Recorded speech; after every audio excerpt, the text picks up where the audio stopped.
The snowblower that I'm working on today is my own snowblower. It's an Ariens 924 120. And this is a snowblower that used to have a 10 horsepower Tecumseh engine on it. And it was given to me by a neighbor when the engine went bad, and I repowered it with this Briggs & Stratton 14.5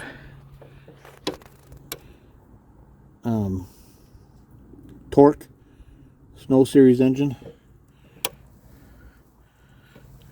But let's get to work on it. We're going to replace that $93 cable for a lot less money. So what we're looking at here on the table, this cable right here, that's the Auger clutch cable for my Ariens snowblower. And I needed to make some adjustments, and this is a threaded part and it's supposed to thread into this part. And that's all bunged up. Somebody chewed that up, and this is all rusty, and I tried to work with it and it just will not move. So I thought, okay, we're gonna have to make something new or buy a replacement cable. So I go online and it said the price was like $121. I said, no, that's got to be a mistake. So I went to my local Ariens dealer, and he had one or two in stock, and they were $93. We're talking $93 for that? Come on.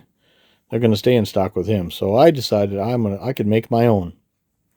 So this is what I bought from the hardware store. I probably won't need it all, but you're looking at 15 bucks maybe there. That is some 3/32 seconds stainless steel cable. There's 3 feet there. I know I won't need 3 feet, but I just wanted to make sure, depending on which way this goes. And we got a turnbuckle here and a couple of 1024 screws, a 3-inch and a 3.5 inch, and a couple of nuts. And then we got some cable ferrules for that. So we're going to make our own cable for the snowblower with a lot less than for a lot less than 93 bucks. So if we take a look at this turnbuckle right here, that is a 3/16 by 4 inches. It's about the size I wanted. I couldn't get anything smaller that looked like it would still work. And if you notice here, there's an R.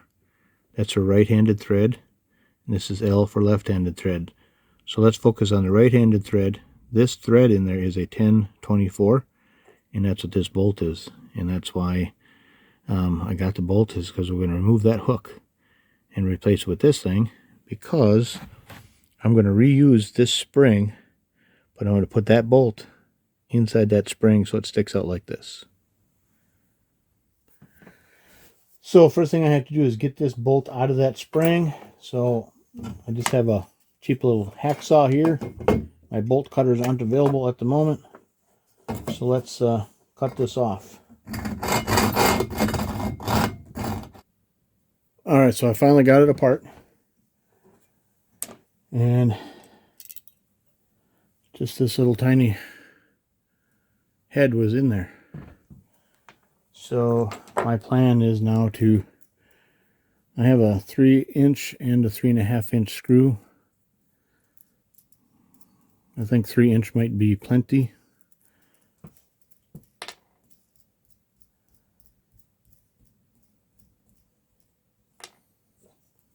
I'm going to put it in the spring like so.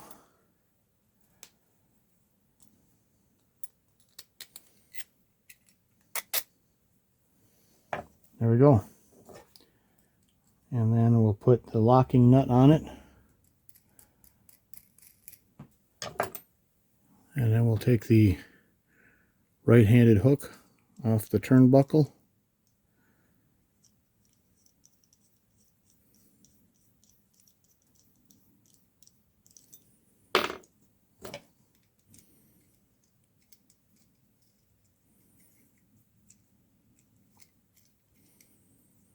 And there we go. That part is done. And now we'll get the cable to go to that end of it. Alright, so here now, because this setup is so much longer than what this was, I need to make a cable that's going to have this loop on the top. And that's where this guy comes into play. But I want to be able to adjust that in or out accordingly to give the proper tension. And I want to leave space there to do that.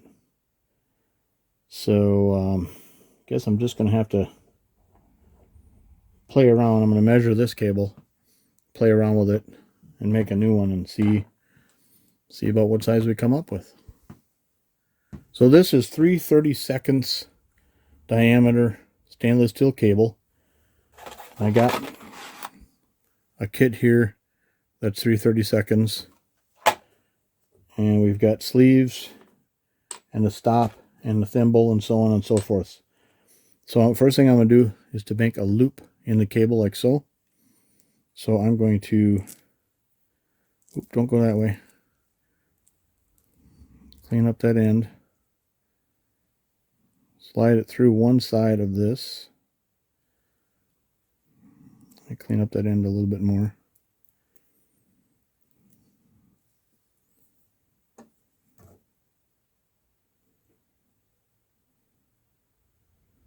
When they cut it at the hardware store, it frayed a little bit.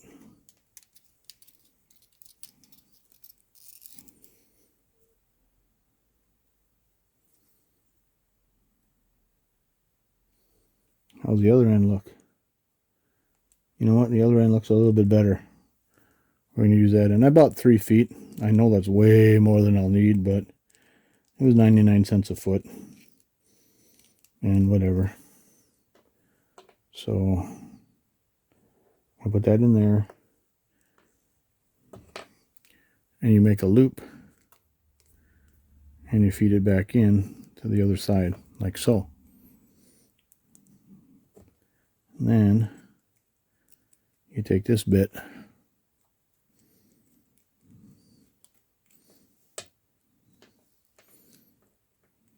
holding it all in place nice and tight.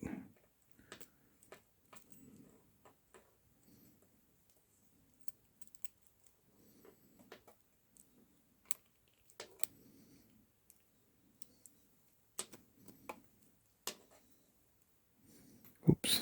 It's going to take a little work because it's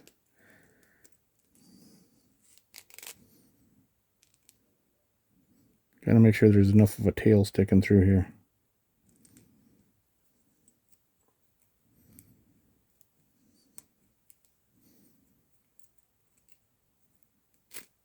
Oop.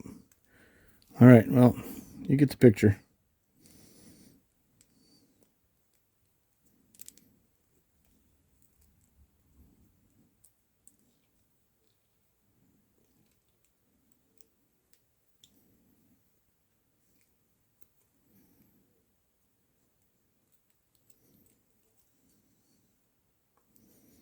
Once you think you got it snug enough, this stainless steel cable is so slippery, I could pull it right through.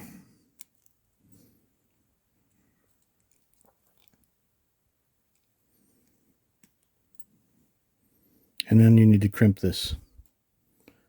Now I have a swag tool to crimp it properly. It's not something that most people have in their garage. You can maybe put that on an anvil or something hard and smack it a couple times with a hammer to crimp that down. But that's failed me a few times in the past. I finally just went to Menards and got a swag tool. Let me show you what that is. Alright, this is a swag tool I got from my local Menards. It's a folding one, as you can see. And on the end, you've got these holes where you could basically crimp this these aluminum bits. This one was about 44 bucks. But if you buy them online and stuff, I couldn't find one for less than like 80 or 90 or 100. So because this is only a 3/32 cable, I think we're going to be using the smallest. Oh no, 3/32 it says right there, 3/32. So that's actually the middle hole. Well, that's surprising. Anyway, I've never used anything quite that small. So what we need to do is we're going to put this in there and we're going to squeeze it sideways. And they say optimally to do it in 3 different places, like what shows here on the box.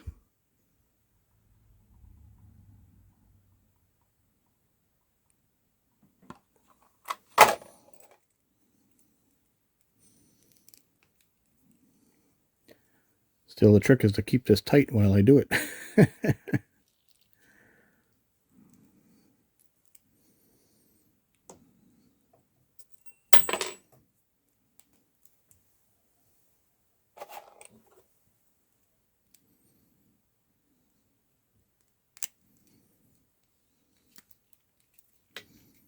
All right, I'll be right back.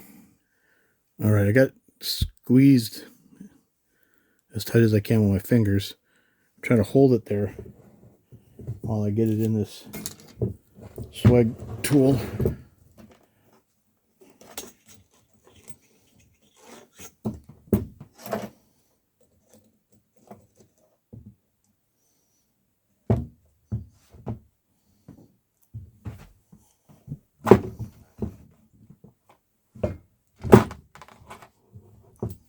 Let's see how that did.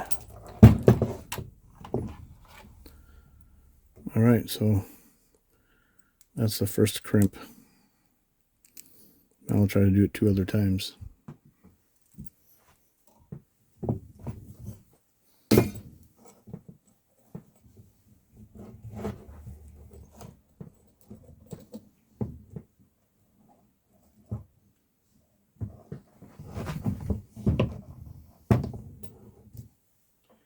And again.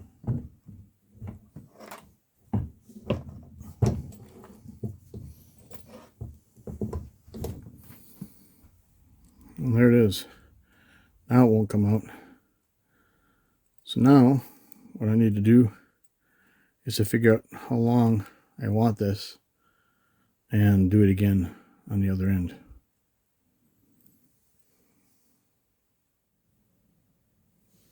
So I've got it lined up here. The old one, kind of eyeballing it here to figure out how long I need to make this. You can see I have a lot extra. But I think that's pretty close. Maybe I'll tighten that up just a little bit. And then we'll get that other piece in and crimp that up. Alright, so I ended up putting together this length of wire. I had to trim the tails off yet. And based on my length here, I went out to the snowblower and hooked it all up, and I was a little bit too long. So also what happened is my 3-inch bolt, this is a 2.5. My 3-inch bolt I originally had in here bottomed out. I couldn't tighten it up anymore. So I went back to the hardware store, bought a 2.5-inch bolt. So we're going to put that one inside the spring here. Come on. It'll go in.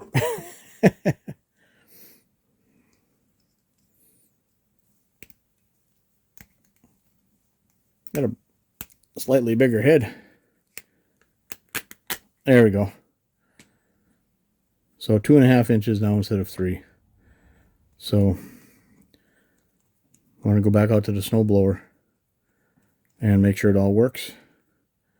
And I forgot to put my nut on there. Anyway, we'll go outside now and take a look. Alright, so here is the final product. We'll go back out to the snowblower and put it on. Alright, so I've got the thing put back on the snowblower, and you'll see the top is connected here. And this cable goes down the back of the snowblower.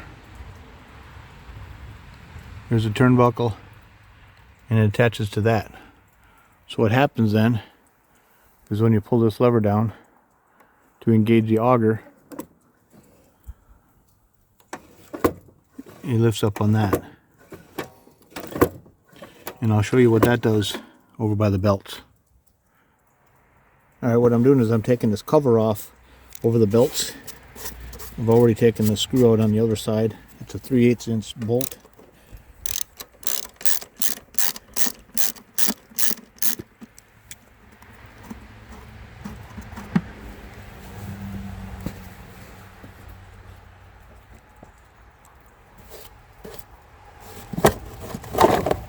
And there are the belts.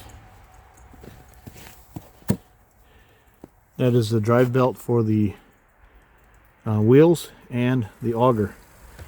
And now let me show you what happens when I pull down the auger handle. Keep an eye on this front belt. Right now it's loose, as it should be. And if I push this handle down, see that cable pulls on that and tightens up the belt. But I can tell you it's slipping a little bit. It's still not tight enough.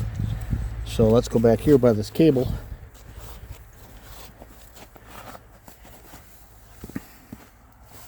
And this turnbuckle that I just installed, turn that so it tightens that cable up.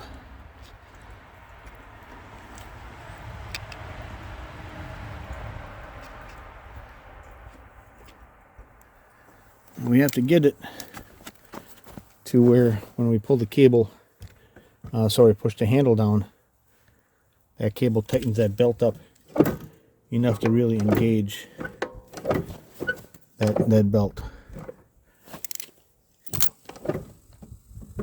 It's still kind of loose for me, so I'm going to work on that cable a little bit more to get it to engage better. Alright, we're back under the snowblower because at one point my crimping job there came undone, so I had to rebuild the cable. A little shorter this time, but after a lot of trial and error, there's my new cable. And she's pretty snug right now. So when I pull on the lever, it pulls that thing up.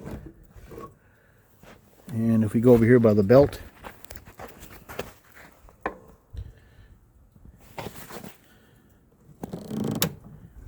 it looks like it's tightening the belt pretty good.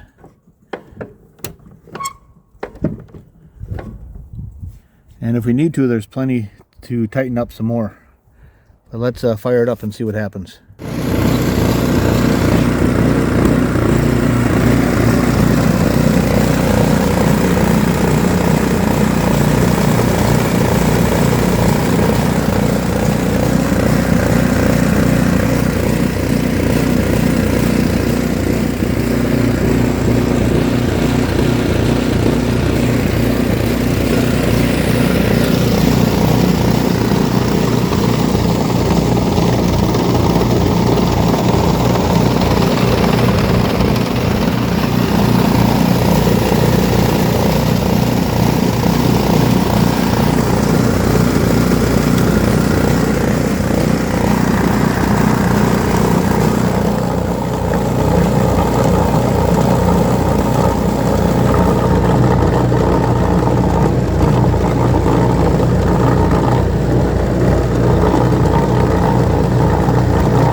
Alright, so what I did there is I adjusted the cable. I backed off a little bit so that when that handle up there was disengaged, the blades would actually stop. And there's a little bit of drift yet, but I'm happy with that, so we're in good shape. So, double whammy video. Shows you how to custom make your own cable there, as well as how to adjust the belt tension here. So, let's get this thing put back together and go move some snow. Thanks for watching.